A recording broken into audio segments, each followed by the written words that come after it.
नमस्कार विद्यार्थी मित्र, कैसे हो? अच्छे हो ना? कसौटी 1 पूर्ण हो गई। आपके माता पिता ने देखकर मूल्यांकन भी कर लिया होगा। जो भी प्रश्न के उत्तर आपको बराबर से नहीं समझ में आए अथवा तो अच्छी तरह से आप उत्तर नहीं लिख सके हो, ऐसे प्रश्न के उत्तर आप फिर से एक बार लिखना, पुनरावर्तन करना। बस। अब इकाई 2 पाठ का नाम है ईदगाह।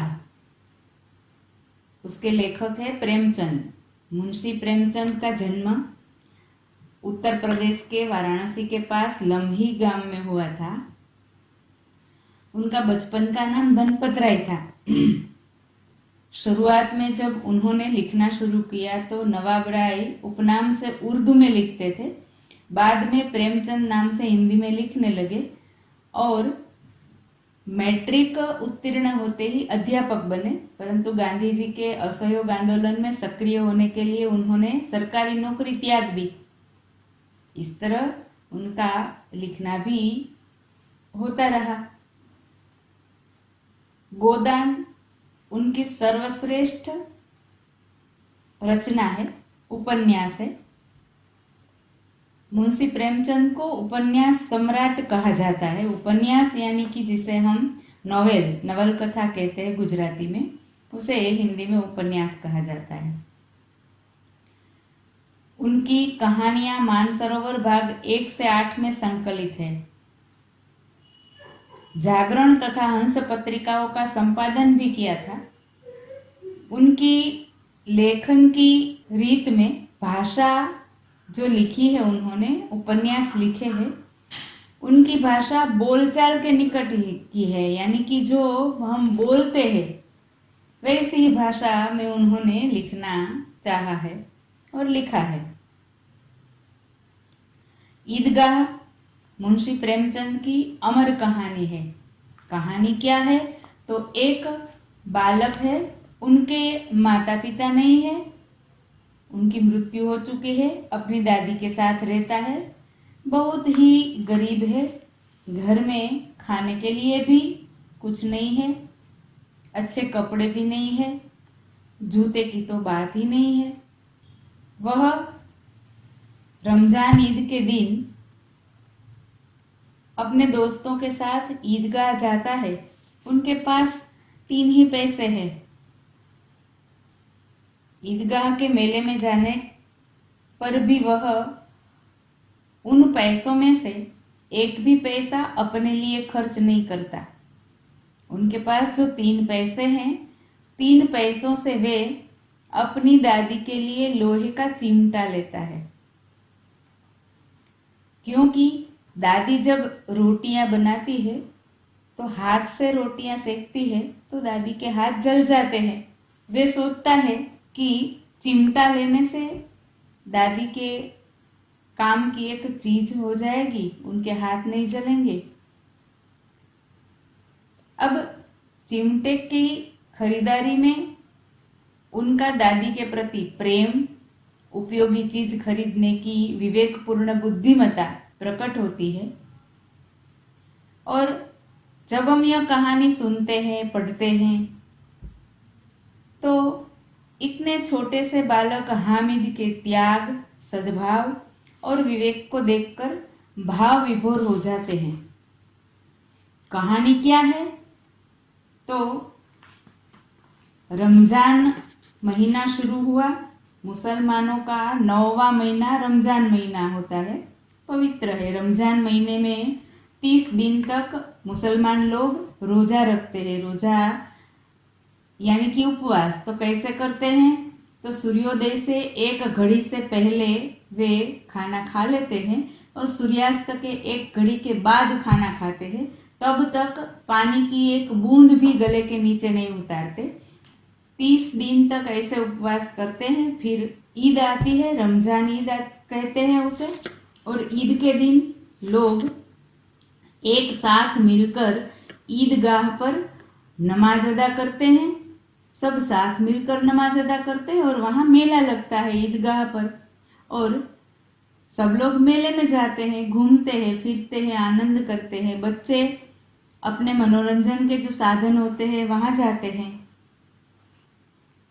बड़े और बच्चे सब लोग एक दूसरे को ईद की मुबारकबाद देते हैं, एक दूसरे से गले मिलते हैं, अच्छे अच्छे नए नए कपड़े पहनते हैं, नए नए पकवान खाते हैं, मेले में भी मिठाइयाँ और सब खाते हैं। तो इसी तरह ईद के दिन सब बच्चों के साथ हामिद भी जाता है। उसकी दादी उसे तुरंत जाने की हाँ नहीं कह सकती, क्योंकि उसे लगता है इतना छोटा बच्चा मेले में खो गया तो। किंतु हामिद निडर होकर कहता है, अम्मा तुम डरना नहीं, मैं सबसे पहले आ जाऊंगा, और मेले में जाता है। मेले में गया, रमजान ईद की नमाज हुई, सबने नमाज अदा की। नमाज पूर्ण होने पर सब लोग मेले में घूमने निकले। सबसे पहले हिंडोला, चरखी, ऐसे जो लकड़ी के हाथी, घोड़े, ऊंट छड़ों से लटकाए हुए रहते हैं, ऐसी चरखी में सब हामिद के दोस्त बैठते हैं। हामिद दूर खड़ा रहता है, उनके पास 3 ही पैसे है, तो उतने पैसे से इतना सारा मजा नहीं कर सकता। सोचता है कि 1 पैसे में अगर हिंडोला या चरखी में बैठूंगा तो मेरे खजाने का 1/3 हिस्सा तो खत्म हो जाएगा। नहीं, मुझे ऐसा नहीं करना है। तो हिंडोला, चरखी सब जाने देता है, कहीं नहीं बैठता। अब खिलौने की दुकानें आती है, अलग अलग प्रकार के खिलौने हैं, सिपाही, गुजरिया, राजा, वकील, भिश्ती, धोबी, बहुत अच्छे खिलौने, लगता है अभी बोल पड़ेंगे। उनके दोस्त खिलौने लेते हैं, सिपाही लेते हैं, कोई भिश्ती लेता है, कोई वकील लेता है, किंतु हामिद कुछ नहीं खरीदता, क्योंकि उनके पास 3 ही पैसे हैं। इतने महंगे खिलौने कैसे ले? फिर खिलौना तो कहीं हाथ से गिर पड़ा तो चूर चूर हो जाएगा, जरा सा पानी पड़ा तो रंग धुल जाएंगे, इन्हें लेकर क्या करेगा? फिर वहां से आगे चलते हैं, मिठाइयाँ आती है, किसी ने रेवड़ियाँ ली, किसी ने गुलाब जामुन, किसी ने सोन हलवा, सब मजे से खा रहे हैं। हामिद सबकी ओर ललचाई आंखों से देखता है, वहां भी कुछ नहीं लेता। फिर मिठाइयों के बाद लोहे के चीजों की दुकान आती है, नकली गहनों की। तो गहने तो बच्चों के लिए, लड़कों के लिए वहां कोई आकर्षण नहीं रखते। हामिद लोहे की दुकान पर रुक जाता है, कई चिमटे रखे हुए हैं, देखता है कि अगर चिमटा लिया जाए तो दादी खुश हो जाएंगी, उसकी उंगलियां नहीं जलेंगी। खिलौने तो घर पहुंचते पहुंचते टूटकर बर्बाद हो जाएंगे। हामिद के साथी आगे बढ़ गए हैं, सब सवील पर शरबत पी रहे हैं। हामिद सोचता है, देखे कितना लालची है, मिठाइयाँ इतनी ली, किसी ने मुझे एक भी न दी, और उस पर कहते मेरा यह काम करो, मेरा वह काम करो, फिर भी कुछ नहीं बोलता।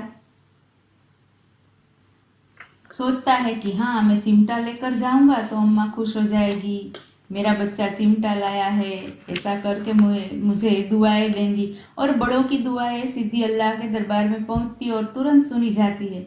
मेरे पास पैसे नहीं तो क्या, मैं गरीब से ही, किसी से कुछ मांगने तो नहीं गया। ऐसा कहकर वह दुकानदार से चिमटा लेने के लिए उसका दाम पूछता है। 6 पैसे का दाम बताता है दुकानदार। हामिद 3 पैसे में चिमटा वहां से खरीदता है, आता है, अपने दोस्तों से चिमटा दिखाता है, और अपना चिमटा सभी खिलौने से ज्यादा मजबूत है, खिलौने तो टूट फूट जाएंगे, ऐसा सबके साथ साबित करके रहता है।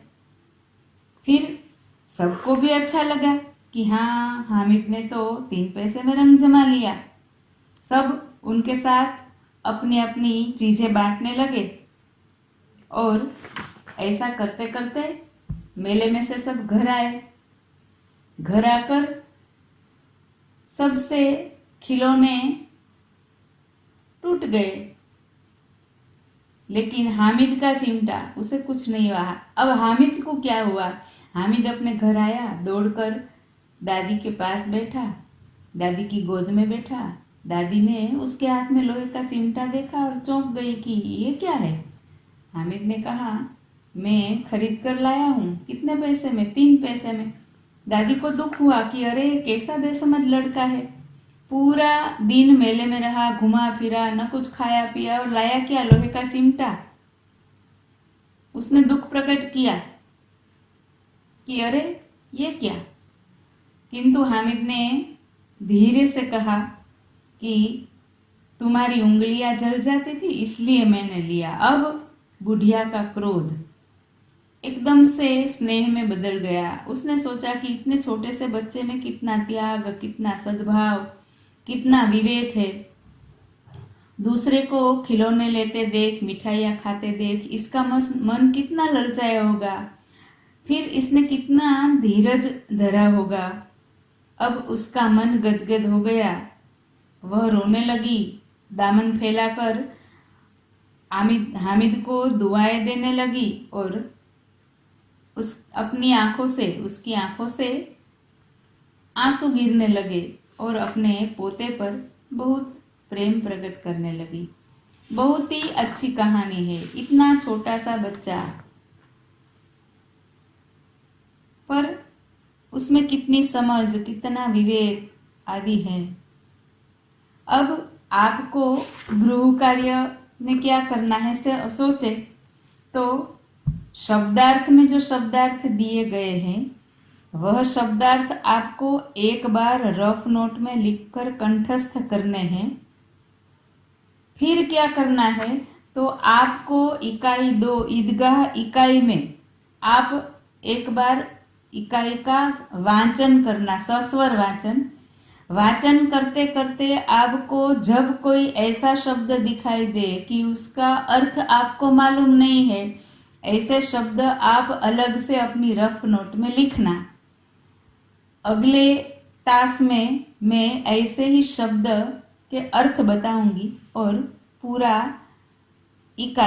पूरी इकाई पाठ समझाऊंगी फिर से। नमस्कार।